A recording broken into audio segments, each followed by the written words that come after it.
did, but later made the heartless decision that taking his life would be much easier. There's kidding me? also a chance that Samantha went with the murder plan because it would have brought her more attention on YouTube. She was eventually sentenced to 149 years in prison for 140. killing her own husband, leaving her 5 children completely orphaned in the process. Oh, I didn't even think about that. She killed the dad of the kids. She went to jail for 150 years.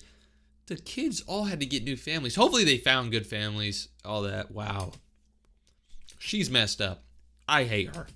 Let's see what else happened. Anna Lovejoy was a successful technical writer living in the town of Carlsbad, California with her husband Greg Mulvihill. However, while her corporate job paid the bills, Diana's true passion was becoming a triathlon athlete and documenting her journey on video, resulting in her eventually starting her own fitness blog called Lovejoy Fitness and a YouTube channel by the name of Heavy DJ. She started this channel Heavy DJ? What the hell? Okay. all the way back in 2008 and over the years used it to document various parts of her life. From meeting her parents after a long time to going scuba diving with her husband. At one point, she even tried to become a cooking show host of sorts. Doesn't that smell nice?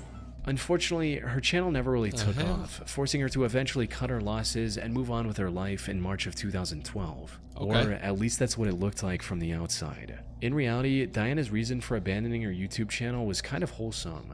You see, Diana and Greg had been trying for a baby for years by this point. Tragically, Diana had suffered 8 different miscarriages and was quickly losing hope. What the fuck? Bro, 8 miscarriages? Bro, y'all need to quit. But then in September of 2012, the two were blessed with a perfectly healthy baby boy, marking an end to their struggle. However, what should have been a moment of celebration started a downward spiral of lies and betrayals, eventually culminating in an assassination attempt. Oh my god, dude. I just remembered what this video is. I was like, oh my god, this is a happy family. Oh, I forgot that these people end up killing. Okay, let's see what happens. Going downhill when just a few months after the birth of their son, Greg lost his job, leaving Diana as the sole breadwinner. The stress of the previous miscarriages, combined with the crushing weight of having to support a family in an extremely expensive city all on her own, spelled disaster for their marriage. It wasn't long before the two were constantly fighting with each other. Things escalated even further on July 9, 2014, when Greg returned home only to see a police officer waiting for him at the door. The officer explained that The weeknight routine. We know it well. Greg wasn't allowed to enter his own home because, as it turned out, Diana had accused him of attacking both her and their son. What followed was a nearly 2-year-long divorce mediation, during which the investigators found no evidence supporting Diana's accusations. This guy don't look like somebody who would hurt his wife and child. This girl is crazy, dude. Just claiming that your husband beat up your child or beat you up when it didn't even happen is so weird. Like, y'all need to stay away from crazy, y'all. If y'all meet women, if you're a guy, if you meet girls, make sure they're not crazy, bro. Get a 50-50 custody of their son. Diana was also ordered to pay $120,000 as a part of their divorce settlement in late 2015. Wow. But before the divorce could be finalized, Greg received a phone call from an anonymous number that changed everything. The voice on the other end claimed to be a private investigator Diana had hired recently. And according to this investigator, he already had solid proof of the attack claims Diana had made against Greg. But for some unknown reason, he wanted to help Greg win the case, so he claimed to have left the documents taped to a power pole located on a small hiking trail near Greg's home. Greg naturally found this whole thing pretty suspicious and decided to take one of his friends with him to the pole on the night of September 4th, 2016. Smart. Sadly, despite his suspicions, he failed to grasp the true intentions of the strangely helpful private detective. Hello, this is 911. Yeah. My friend has just been shot. Do you know who shot him? There's a guy lying down like a sniper. A sniper? Did you see him at all? Briefly, we saw the gun, and he shot at us like 6 or 7 times. When Greg reached the pole, a sniper opened fire on him, shooting him clean through the chest. Fortunately, the bullet missed his heart by mere inches, giving him a second chance at life. By the time the police arrived, the shooter had already fled the crime scene. But a quick survey of the area allowed the investigators to uncover a pair of towels the shooter left behind. Running a DNA test on these towels led to a man named Weldon McDavid, Diana's shooting instructor. Weldon tried to deny any involvement at first, but the evidence against him was overwhelming, as after a thorough search, investigators were able to find another set of the same towels at Diana's place as well. They had also received CCTV footage of Diana buying the burner phone Weldon later used to lure Greg into the secluded area. Most importantly, investigators also found the gun Weldon used on Greg, hidden in the rafters of his garage. By this point, it was clear that Diana was the one who wanted to get rid of Greg, likely to avoid paying the divorce settlement and keep full custody of her son. Okay, I haven't said anything in like 20 minutes because this girl claimed that her husband was trying to hurt her and her son. So she lied about that. The husband never did anything wrong. Then the judge found out after 2 years that she was lying. So she ordered her to pay the husband $120,000. She did not want to pay that because she's broke and crazy. So she decided to hire a sniper. She hired somebody to snipe her husband. I thought you only did that in the army or in video games. Diana and Weldon were arrested for the attempted assassination on Greg Mulvihill and tried for their crimes in November 2017. Both were found guilty, with Diana sentenced to 26 years to life and Weldon to a harsher 50 years to life. The only silver lining in this entire case is that Greg was able to make a full recovery and is now living with his son. That's awesome, dude. She didn't actually kill him. Thank God. Thank God, dude. He got to survive. It's like Michael from GTA 5. He gets shot. Ah! What? Okay, sorry, but it's a good thing that he survived. Oh my God, here's the next story. The Gunnar Runar 87 channel on YouTube seems oddly wholesome at first glance. It's owned by an Icelandic boy named Gunnar Runar Sigthorsson and this dude's name is Gunnar Runar. Oh, you better punch your dad in the jaw, dude. What type of name? Single 3.5-minute video of him confessing his feelings to the girl he loves. The title translates to English as My Confession to Hildur. In it, he says things like, she is without a doubt the most special human being I've ever met. I become so happy only being close to her. That's all it takes. This is meant for you. Okay, so this guy's really in love. Yeah. He says, I think I fall. So he made a video for this girl that he really, really likes. Seems wholesome, but something weird is going to happen. However, this seemingly heartfelt love letter turned out to be the key to solving one of the most horrific crimes in recent Icelandic history. And it all led back to Gunnar and the troubled life he had as a child. You see, Gunnar didn't have a mother growing up, resulting in him getting extremely close with his father. However, on the night of September 20th, 1996, when Gunnar was just 9 years old, his father decided to end it all using a gun. What made this already messed up situation even worse was the fact that Gunnar was in the room with his father and witnessed everything. Unsurprisingly, this took a heavy toll on Gunnar's mental health. Dude, that's messed up. He withdrew from the world and refused to accept his father's death as reality. Everything seemed hopeless for Gunnar. That is until primary school, when he met a girl named Hildur and instantly became infatuated with her. He'd admired her throughout school and into adulthood, but never found the courage to make a move, fearing he'd lose his only close friend. However, things changed in 2009 when Hildur got engaged to a man named Hannes. This gave Gunnar the push to do something about his feelings. But given his shy personality, he still couldn't confront Hildur directly. So, in March of 2009, he created a YouTube channel and uploaded his confession on there. Hildur never reciprocated his feelings, but the two remained friends. Even Hannes, Hildur's now husband, didn't seem to mind Gunnar's company, something he likely regretted deeply just a year later. It all went down on the 14th of August 2010. Hildur was invited to a party that Gunnar was attending as well. But things got a bit out of hand and Hildur ended up drinking too much and passing out. Given their closeness, the task of getting her home safely was handed to Gunnar. But instead of dropping her off at Hannes' house like he should have, Gunnar took her to his own home. By the time Hildur woke up, it was already morning. She was understandably furious with Gunnar and immediately called one of her friends to drive her home. But nothing could have prepared Hildur for the horrific scene she witnessed on the other side of her front door. Her husband Hannes was lying on the top of the staircase near their bedroom, submerged in a pool of his own blood. She ran outside and called the authorities. Sadly, it was already too late. Hannes had received over 20 stab wounds on his body, from his arms and legs to the back of his neck, and was long dead by the time Hildur found him.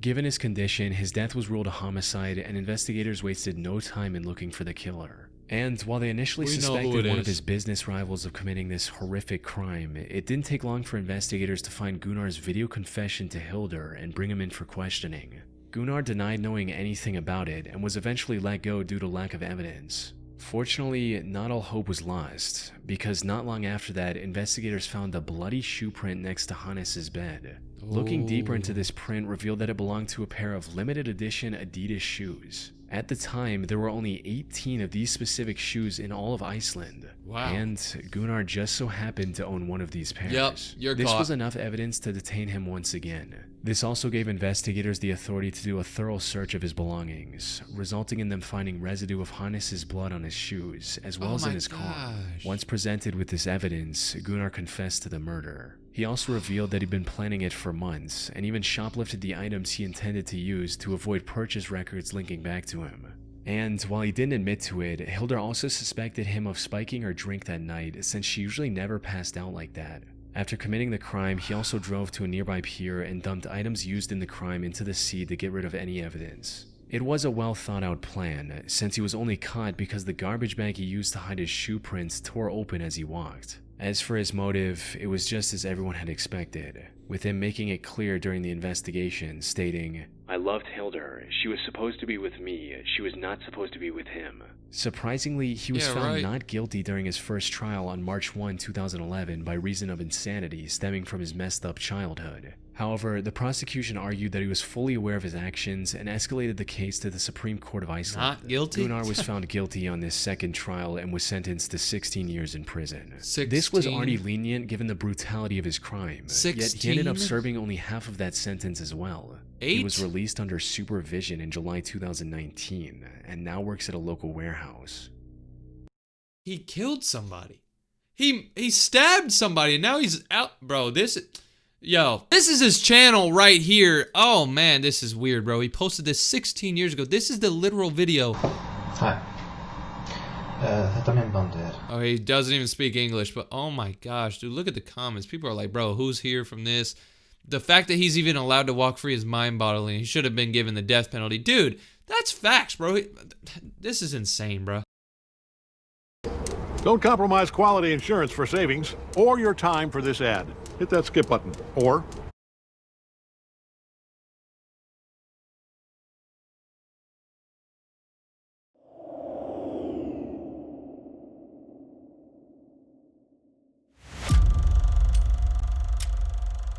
I always suspected my parents harbored some kind of long-held secret.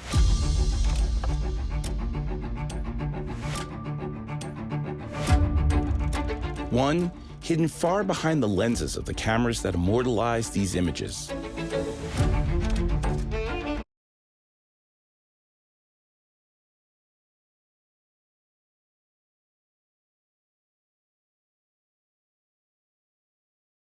In June 2024, TikTok star and family vlogger Alana Harris revealed her daughter Daisy was severely ill. And she is riddled with tumors. She will have them in her heart, her kidneys, her lungs, her nerves, her spinal cord, her eyes. And with both parents out of work and 3 other children to care for, she needed help. So the family turned to their 1 million followers.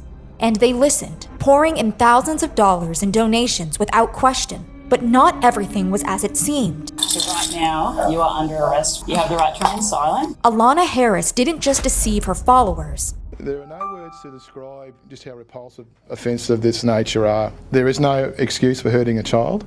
She did something far worse, making her a liar, a fraud, and above all, a monster. Alana Harris was a 34-year-old mother from Australia, and on top of that, a TikToker with over 1 million followers. Her brand?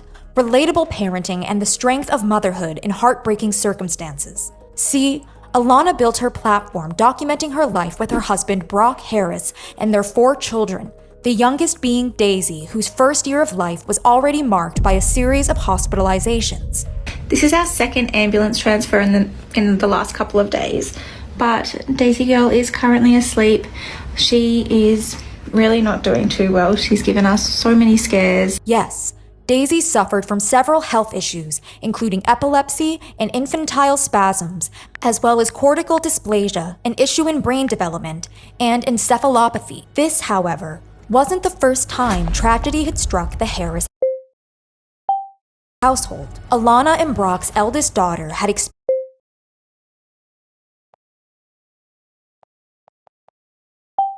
experienced similar health scares. Ellie just had a seizure and went blue in my arms. When we got to the hospital, her temperature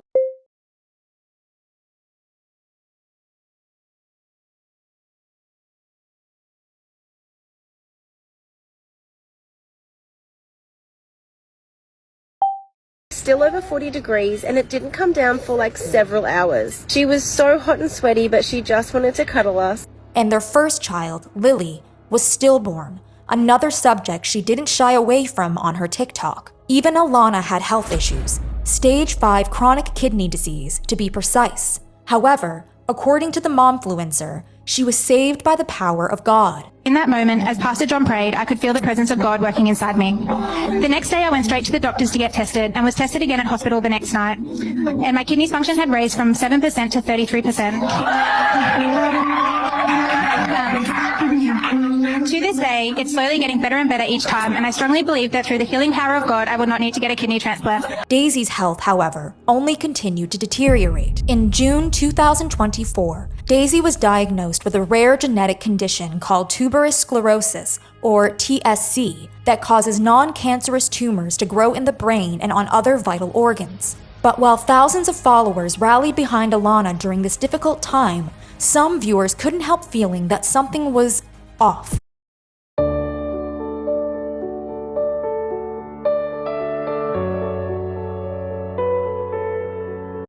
For example, when Alana revealed that Daisy had multiple brain tumors, something that would require brain surgery. We were just told that our daughter's brain is covered in tumors. She was clearly emotional. What is worse is that we found this out on the same day that our other daughter passed away 4 years ago.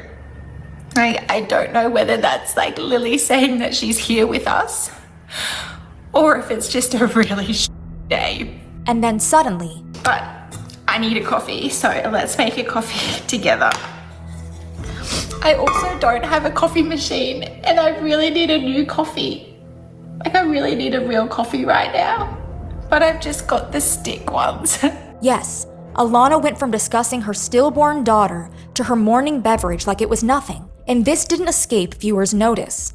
One Reddit user wrote, "Look, I'm sorry that her little baby has some issues health-wise, but the latest video with the crocodile tears and then suking about no coffee? Please, take a break from social media if your daughter's health is so bad. Take time off and go be with your family and stop using the kid for clout." In fact, a number of people began calling Alana out for her supposedly exploitative content as she filmed herself cradling her daughter in the hospital room. She never shared the baby until she got these diagnoses. Putrid. Look, I understand having a sick child. What I don't understand is using and posting your children for clout. Alana has just posted on Instagram that Daisy has been unconscious and unresponsive for 40+ hours, and she's going on social media like it's nothing. At what point will these mom influencers get off the apps and be a parent to their children? Do you think she sits there while her helpless daughter is sick and thinks in her head, "Oh yes, that's a good photo or video that'll get people feeling sorry for us"? If that was my baby, my phone would be the last thing I would ever even think about. But while it was likely this backlash that led to Alana's Instagram account being permanently banned for, in the Momfluencer's words, no reason, as hate grew, so did Alana's reach. And she found a way to cash in on this attention. In 2024, Alana Harris shared a heartbreaking update on Instagram, writing, "Daisy was once a bright and bubbly little girl that has recently taken an unfortunate turn and has now put herself in what appears to be a comatose state for over 100 hours. Unfortunately, there aren't any medications or stimulants that are safe for Daisy to have to help her wake. According to Alana, the cause of the coma was still a mystery, one that would soon unravel. In September, Alana announced that her daughter's condition has worsened and she needed a second surgery to remove 5 more tumors. 2 brain surgeries in under a week is not something I ever thought I'd need to deal with as a parent, she wrote. Cuddle your babies a little tighter tonight. A GoFundMe was set up by Alana's mother-in-law, Karen George, to cover the medical expenses, and soon enough, the Harris family had amassed a whopping $50,000. Still, some users questioned why the parents felt so comfortable taking handouts. After having watched my niece be really sick in hospital and eventually pass, while my brother had to work long hours to make ends meet so my sister-in-law could quit her job and be the primary caregiver, it makes me absolutely enraged. Why did they get this money thrown at them? And as others pointed out, it wasn't like the Harris family was financially struggling. In fact, her husband Brock went on vacation just a few days before their GoFundMe was launched. One Reddit user who allegedly had a connection with the family commented, "All I'm going to say is we know Brock went off to work FIFO and that ended pretty quickly. As you have noticed in videos, he can dance around, he can holiday, he can do many things that require movement and physicality. Can he work or won't he work? Yes, according to the internet, something wasn't adding up. What was really happening behind the scenes? There was one person who allegedly had the inside scoop, and on November 18, 2024, they came forward with some disturbing accusations. Text messages from the anonymous source circulating on Reddit read, "Got some Harris family goss for you. So the mom/dad or mom and dad have drugged Daisy the whole time. Some of the nurses started following her Insta page/TikTok and was like, no. She's spreading false info. She doesn't have brain tumors and she was never palliative. After her last brain surgery, which found nothing, the Children's Hospital decided to run a toxicology report, and it showed that Daisy had a high reading for benzodiazepines, which is like Valium. According to the source, an investigation found that Daisy's symptoms were caused by elevated benzodiazepine levels, which led to Child Protective Services paying the Harris family a visit. All 4 children were then allegedly removed from the couple's custody. According to the source, Daisy was currently in good health and placed with CPS while the investigation continued. Yes, Alana Harris had been accused of the unimaginable, faking Daisy's conditions and using narcotics to keep her baby sick for content. Of course, due to the serious nature of these allegations, some social media users remained skeptical. Something still doesn't sit right. You can't fake the original diagnosis, definitely the comatose state, but not the original diagnosis. And others hoped this was all one big misunderstanding. This is absolutely insane. I'm still hoping it's not true for the children's sake, those poor, poor kids. Yet, little by little, Alana's carefully crafted image began to chip away. See, following these allegations, the momfluencer went completely off the grid. And then things take a sharp turn. The toxicology reports allegedly confirmed high levels of depressants in Daisy's system. Alana Harris also allegedly allowed doctors to perform 2 exploratory brain surgeries on her daughter, for nothing. After that, hospital workers reportedly involved the police and CPS, leading to Alana's arrest. Right now, you are under arrest for the administration of poison. You have the right to... Hey there everyone, sports fans, Galaxy lovers, and everyone else watching. Welcome to Galaxy Live's Silent. The news spread across the internet like wildfire as users tried to wrap their heads around how a mother could do that to their own child. There is no situation here that doesn't make you an... By the way, is like the understatement of the century. One Reddit user wrote, "I followed her for a while and remember thinking how odd she seemed in the videos. I didn't expect this, but definitely sensed something was odd, horrifying. That poor baby." Another user speculated that Daisy's sickness was strategic, a scheme inspired by Alana's momfluencer friends with real sick children. It would not surprise me that she was trying to make Daisy violently ill so she could get the attention that she so desperately craves with a sick child. On God, she deserves to rot in a cell until her last days. I honestly have no words, and the words I do have, I cannot say on here. Karma is coming, Alana babe, and I know you'll be watching and reading every comment like the sick, twisted monster you are. You are f***ed. Yes, from a sympathetic figure that people donated to, Alana Harris was now public enemy number 1. And just a month after these developments, the momfluencer was finally charged in January 2025. The charges include administering poison with intent to harm, preparation to commit crimes with dangerous things, torture, making child exploitation material, and fraud. Yes, according to the police, Alana had defrauded people out of thousands of dollars through her GoFundMe, donations and attention they believed fueled her to continue mistreating her daughter. We believe that the person we have charged has administered these narcotics, this poison, to increase that person's social media profile, and therefore obtaining a financial benefit, Detective Inspector Paul Dalton said. According to the police, Daisy was gravely ill and could have died if her mother wasn't caught. There are no words to describe just how repulsive offences of this nature are. There is no excuse for hurting a child, particularly one so young that is totally dependent on adults to care for and love for them. Law enforcement alleges that between August and October, Alana gave her daughter medication without a prescription and went to lengths to obtain unauthorized medicines, including taking old medication prescribed to someone else in the Harris home. I've got Daisy's meds ready to push through her tube. Of course, with allegations like this, the internet couldn't help but wonder, what else had Alana faked? A little sleuthing later, and social media users hit the jackpot. See, according to the internet, Alana's supposed recovery from stage 5 chronic kidney disease might not have been as miraculous as it seemed. In that moment, as Pastor John prayed, I could feel the presence of God working inside me. After all, one of the photos Alana posted during her treatment didn't appear to belong to the momfluencer at all. So this is a post from 2019 taken off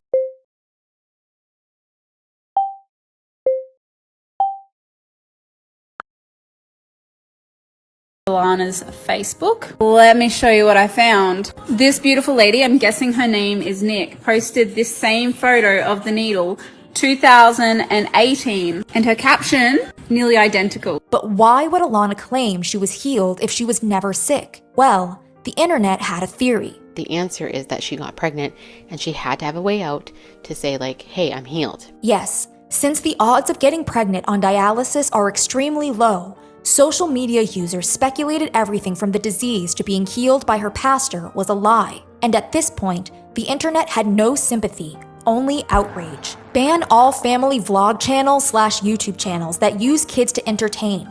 If they want their kids to work, there needs to be a limited hours weekly they can put in and also a third party present whose job it is to make sure everything is healthy and fine like an OSHA type thing. Oh my god, on a f***ing baby, a defenseless baby. I'm starting to understand why people did public executions a few centuries ago. I'd pay to see hers. Yes, faking medical conditions was one thing, but to the public, hurting an innocent child was unforgivable. Still, there was one person who could clear all this up, Alana Harris. What did the momfluencer have to say about the damaging allegations? And more importantly, was she guilty? While Alana had gone silent on social media, on November 20th, 2024, a reporter for the Australian news source 9 News got a hold of her. It is so unfair and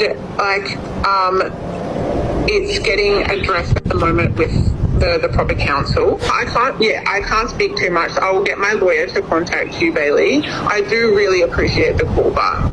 Did you harm your daughter? No, I can't talk to you, Bailey. That's why I've talked to you. I've said this is a matter that cannot be spoken on. Yes, unfair. That was the only word Alana had for the situation. Not twisted, not sick, not unimaginable. But what about Alana's husband Brock? How much did he know about his wife's supposed sinister scheme? Well, according to Brock, he had no idea Alana was mistreating their daughter. In a statement posted to Snapchat, he said, "I pushed for those surgeries because in my heart I felt that it would help.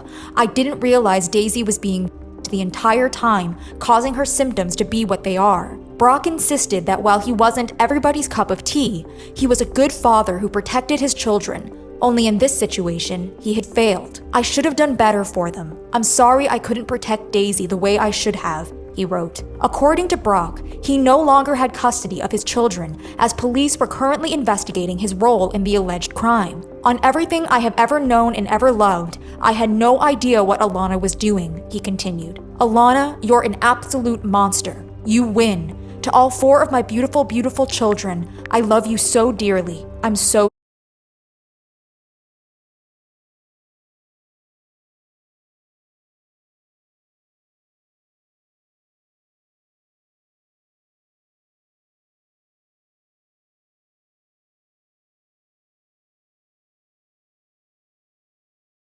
sorry." By January, the investigation confirmed Brock's innocence. Police have now ruled out the involvement of anyone else, including the child's father, who appeared alongside the accused in some of the social media videos. But the internet remained skeptical about his involvement. I'm a bit iffy for Brock to be innocent. Has everyone forgotten he hasn't worked in over a year due to a medical condition, meaning he would have been at home 99% of the time? I'm sorry, but the math ain't mathing when it comes to Brock. His mother was the one who set up the GoFundMe with him as the beneficiary. He wasn't working during the time, as per the GoFundMe, due to personal reasons. Yet he posted D in vulnerable states on his personal Instagram. As for why the internet was suspicious of Brock, well, the husband wasn't exactly known for being a stand-up guy. In fact, during Daisy's hospitalization, a screenshot of Brock's Tinder profile began circulating online, fueling speculation that there was trouble in paradise. And a screenshot of an alleged DM to Alana appeared to confirm this, as the momfluencer supposedly responded to a fan informing her about a fake Tinder profile. It's not fake, babes, it's real. But following the charges against Alana, relationship drama was the least of viewers' concerns. Not when a child's life had been at stake. And the more viewers thought about it, the more one question grew. How had Alana done it? See, not only had the momfluencer duped the internet and her husband, but she had also seemingly duped the doctors who had been examining her child for months.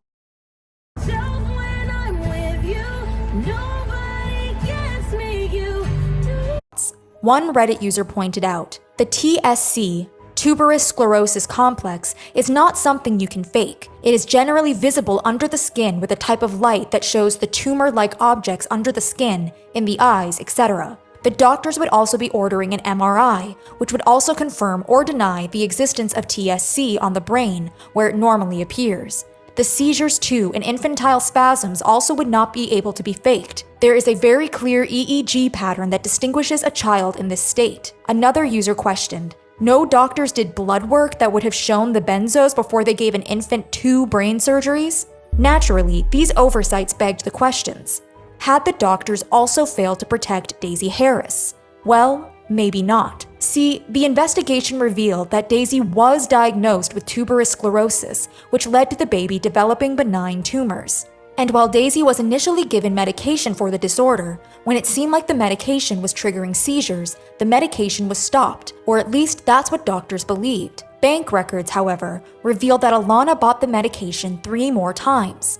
As for the blood work, internet users have pointed out that it's not normal to find narcotics in an infant's blood work, unless you specifically test for them. Of course, all this means Alana would have been able to poison her child right under the medical staff's noses. But what kind of mother would do such a thing? Well, many users speculate that Alana suffers from Munchausen by proxy, a disorder where a person fakes or intensifies medical conditions for sympathy, attention, or other personal gains.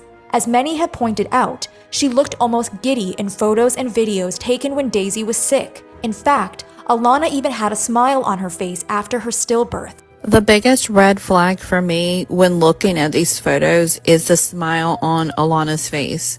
Just like the photos with baby Daisy, Alana would have a huge smile on her face in those photos. However, while Munchausen by proxy might explain Alana's alleged actions, that doesn't mean it excuses them. One Reddit user clarified, Munchausen by proxy is not a psychotic disorder, as the person who has it is aware that they are inducing illness or injury in their victim, and know that what they're doing is wrong. There's not really a known effective course of treatment for it. Recently, there's been efforts to stop making a psychiatric diagnosis of Munchausen by proxy and instead classify it as the criminal behavior of medical child abuse. And another user pointed out that Munchausen wouldn't explain all of Alana's behavior. It will be interesting to see what her psychiatric assessment reveals regarding a possible diagnosis of factious disorder, FD, formerly known as Munchausen syndrome. It's possible that she has a personality disorder, example, borderline personality disorder, BPD. It is my understanding that with a diagnosis of FD, the deceptive behaviors persist even in the absence of reward or gain. However, in this case,